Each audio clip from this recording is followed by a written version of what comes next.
सम्राट सरकार से सवाल है, अगर कानून का राज मजबूत है तो अवैध हथियार बनाने वाली फैक्ट्रियों की संख्या लगातार क्यों बढ़ रही है? अगर पुलिस की कार्रवाई असरदार है तो किशोर अपराध 4 साल में 131% तक कैसे पहुंच गया?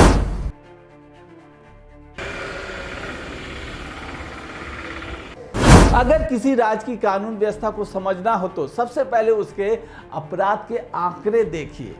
2017 से 2022 के बीच बिहार लगातार देश के उन 5 राज्यों में शामिल रहा जहां हत्या, रंगदारी, अपहरण और लूट जैसे हिंसक अपराध सबसे ज्यादा दर्ज किए गए।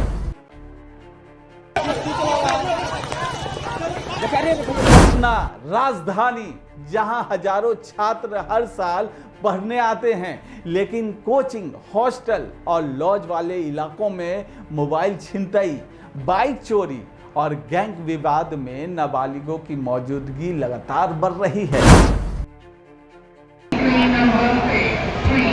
कभी बिहार को ज्ञान की धरती कहा जाता था, नालंदा और विक्रमशिला की धरती, लेकिन आज सवाल यह है कि क्या बिहार धीरे धीरे अपराध की राजधानी बनने की ओर बढ़ रहा है? क्या कानून का डर खत्म हो चुका है? क्या अपराधियों के हाथ पुलिस से ज्यादा लंबे हो गए हैं? और सबसे बड़ा सवाल, अगर अपराधी अब 16-17 साल के किशोर बनने लगे हैं तो बिहार का भविष्य आखिर किस दिशा में जा रहा है? आज हम भावनाओं से नहीं, आंकड़ों से बात करेंगे। सरकारी रिपोर्टों, पुलिस रिकॉर्ड्स और अपराध के आंकड़ों से समझेंगे कि आखिर बिहार में हो क्या रहा है।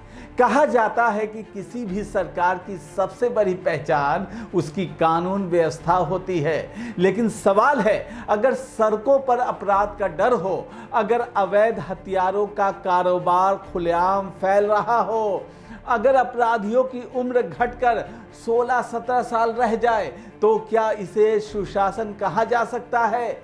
बिहार में अपराध के आंकड़े लगातार चिंता बढ़ा रहे हैं। हत्या, रंगदारी, अपहरण, लूट, अवैध हथियारों का नेटवर्क और तेजी से बढ़ता किशोर अपराध, ये सिर्फ खबरें नहीं हैं, बल्कि उन सवालों की दस्तक है जिनका जवाब जनता जानना चाहती है। सम्राट सरकार से सवाल है, अगर कानून का राज मजबूत है तो अवैध हथियार बनाने वाली फैक्ट्रियों की संख्या लगातार क्यों बढ़ रही है? अगर पुलिस की कार्रवाई असरदार है तो किशोर अपराध 4 साल में 131% तक कैसे पहुंच गया? अगर सरकार अपराध पर नियंत्रण का दावा करती है तो देश में किशोरों द्वारा हत्या के प्रयास के मामलों में बिहार का नाम सबसे ऊपर क्यों दिखाई देता है? और सबसे बड़ा सवाल, क्या बिहार का भविष्य अब किताबों से नहीं बल्कि कट्टों, गैंग और अपराध की दुनिया से तय होगा? आज हम किसी राजनीतिक बयान पर भी नहीं बल्कि आंकड़ों की भाषा में बात करेंगे, जानेंगे कि आखिर बिहार में अपराध क्यों बेलगाम होता दिख रहा है, कानून व्यवस्था पर इतने सवाल क्यों उठ रहे हैं और क्या सरकार के पास इस बढ़ते संकट का कोई ठोस जवाब है। आइए शुरू करते हैं आज का ये विशेष पॉडकास्ट। अगर किसी राज्य की कानून व्यवस्था को समझना हो तो सबसे पहले उसके अपराध के आंकड़े देखिए। 2017 से 2022 के बीच बिहार लगातार देश के उन 5 राज्यों में शामिल रहा जहां हत्या, रंगदारी, अपहरण और लूट जैसे हिंसक अपराध सबसे ज्यादा दर्ज किए गए। हर साल औसतन 3628 अवैध हथियार बरामद किए जाते हैं। सिर्फ हथियार ही नहीं, हर साल करीब 17,239 गोला बारूद भी पुलिस जब्त करती है। सवाल अब उठता है, अगर पुलिस हर साल हजारों हथियार पकड़ रही है तो बाजार में आखिर कितने हथियार होंगे जो पुलिस की पकड़ से बाहर हैं? क्योंकि जो पकड़ा जाता है वो अक्सर पूरी तस्वीर का सिर्फ एक हिस्सा होता है। और सबसे खतरनाक बात, बिहार में अवैध हथियार अब बाहर से नहीं आ रहे, ये बिहार में ही बन रहे हैं। सरकारी रिपोर्ट बताती है कि 2018 में राज्य में सिर्फ 13 अवैध हथियार फैक्ट्रियां पकड़ी गई थी। 2023 में यह संख्या बढ़कर 70 हो गई, यानी 5 साल में 5 गुना से भी ज्यादा इजाफा। यह सिर्फ आंकड़ा नहीं, ये कानून व्यवस्था पर बहुत बड़ा सवाल है। अगर अवैध फैक्ट्रियां लगातार बढ़ रही हैं तो क्या पुलिस की कार्रवाई कमजोर है या फिर अपराधियों का नेटवर्क इतना मजबूत हो चुका है कि कार्रवाई भी उनके सामने छोटी पड़ रही है? अब सवाल सरकार से, अगर हर साल हजारों हथियार पकड़े जा रहे हैं, अगर अवैध फैक्ट्रियां लगातार बढ़ रही हैं, अगर किशोर अपराध 131% बढ़ चुका है, अगर हत्या के प्रयास में पूरे देश में बिहार सबसे आगे है, तो आखिर कानून व्यवस्था किस दिशा में जा रही है? क्या सिर्फ अपराध होने के बाद गिरफ्तारी ही कानून व्यवस्था है, या अपराध होने से पहले उसे रोकना भी सरकार की जिम्मेदारी है? अब बात करते हैं उस खतरे की जो आने वाले बिहार की तस्वीर बदल सकता है। किशोर अपराध, यानी अपराध की दुनिया में बच्चों की एंट्री। कुछ साल पहले तक ये छिटपुट घटनाएं मानी जाती थी, लेकिन आज तस्वीर डराने वाली है।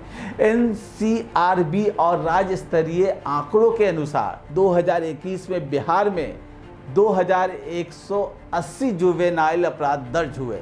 2024 में यही संख्या बढ़कर 5037 हो गई और 2025 में आंकड़ा 5400 के पार पहुंच चुका है, यानी सिर्फ 4 साल में 131% की बढ़ोतरी। मतलब हर दिन बिहार में औसतन 13 से ज्यादा किशोर अपराध के मामले सामने आ रहे हैं। सोचिए, जिस उम्र में बच्चे किताबें पढ़ते हैं, उसी उम्र में वे पुलिस की केस डायरी में दर्ज हो रहे हैं।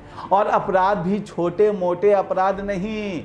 एनसीआरबी 2024 के अनुसार देश भर में 2024 के दौरान किशोरों द्वारा हत्या के प्रयास के 2004 मामले दर्ज हुए। इनमें अकेले बिहार से 673 मामले थे, यानी देश के हर 3 मामलों में एक मामला बिहार से। क्या यह सिर्फ संयोग है या फिर बिहार की सामाजिक व्यवस्था किसी बड़े संकट की ओर बढ़ रही है? पकड़े गए किशोरी की संख्या भी लगातार बढ़ रही है। 2021 में 2640 किशोर गिरफ्तार हुए। 2025 में यह संख्या बढ़कर 4320 हो गई, यानी 5 वर्षों में 63% की वृद्धि। और सबसे ज्यादा अपराध कौन कर रहा है?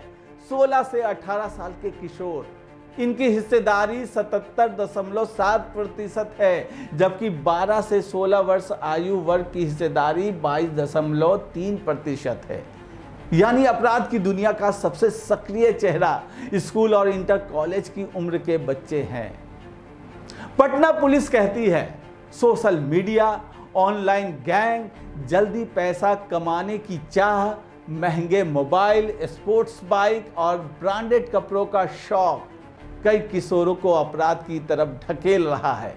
सोचिए, जहां कभी बच्चे डॉक्टर और इंजीनियर बनने के सपने देखते थे, आज वहां कुछ बच्चे गैंगस्टर बनने के वीडियो देखकर प्रेरित हो रहे हैं। ये सिर्फ कानून व्यवस्था की समस्या नहीं, ये समाज की भी हार है। अगर अपराध की श्रेणियां देखें तो सबसे ज्यादा 38% किशोर चोरी और मोबाइल स्नैचिंग में पकड़े जा रहे हैं, 19% मारपीट और गैंग विवाद में, 17% नशा कारोबार में और 14% साइबर फ्रॉड में। अब अपराध सिर्फ सड़क तक सीमित नहीं रहा, मोबाइल फोन भी अपराध का हथियार बन चुका है। गेमिंग फ्रॉड, ओटीपी स्कैम, फर्जी UPI call, social media blackmailing, इन सब में भी नाबालिगों की भूमिका तेजी से बढ़ रही है।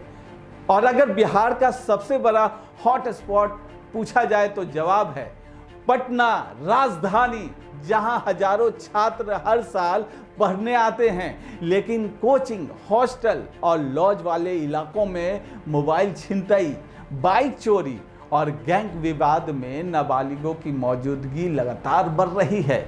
ये वही शहर है जहां माता पिता अपने बच्चों को बेहतर भविष्य देने भेजते हैं। लेकिन अगर वही शहर अपराध की पाठशाला बन जाए तो चिंता स्वाभाविक है। स्टेट क्राइम रिकॉर्ड्स ब्यूरो ने भी ये सुझाव दिया है, व्यक्तिगत गोला बारूद का कोटा घटाया जाए। 2024 तक बिहार में करीब 78,000 लाइसेंसधारी हथियार मालिक हैं जो सालाना 200 राउंड तक गोला बारूद खरीद सकते हैं। रिपोर्ट कहती है इनकी नियमित ऑडिटिंग हो, गतिविधियां पर नजर रखी जाए ताकि लाइसेंसी हथियारों और गोला बारूद का दुरुपयोग रोका जा सके। सवाल यह है, क्या इन सुझावों पर गंभीरता से अमल होगा या ये भी किसी फाइल में बंद हो कर रह जाएगा? बिहार की सबसे बड़ी ताकत उसकी युवा आबादी है, लेकिन अगर वही युवा अपराध के रास्ते बढ़ने लगे तो ये सिर्फ कानून व्यवस्था का संकट नहीं, ये पूरे समाज के भविष्य का संकट है। बिहार को सिर्फ ज़्यादा पुलिस नहीं चाहिए, उसे बेहतर शिक्षा चाहिए, बेहतर रोजगार चाहिए और नशे और गैंग संस्कृति पर सख्त रोक चाहिए। और सबसे ज़्यादा चाहिए ऐसा माहौल जहां बच्चों को हथियार नहीं हुनर आकर्षित करे, क्योंकि अगर आज अपराध बेलगाम रहा तो कल उसका खामियाजा हर परिवार को भुगतना पड़ सकता है। सरकार से सवाल पूछना लोकतंत्र का हिस्सा है और सवाल यही है, क्या बिहार में कानून का राज मजबूत हो रहा है या अपराधियों का हौसला? क्या सरकार अपराध के आंकड़ों को सिर्फ रिपोर्टों में पढ़ेगी या जमीन पर ऐसा बदलाव करेगी कि लोग फिर से सुरक्षा का एहसास कर सकें? इसी सवाल के साथ मैं आपसे विदा लेता हूं। अगर आपको ये विश्लेषण महत्वपूर्ण लगा हो तो इसे ज़्यादा से ज़्यादा लोगों तक पहुंचाइए, क्योंकि जागरूक समाज ही जवाबदेही तय करता है। फिलहाल मुझे दीजिए इजाज़त। नमस्कार।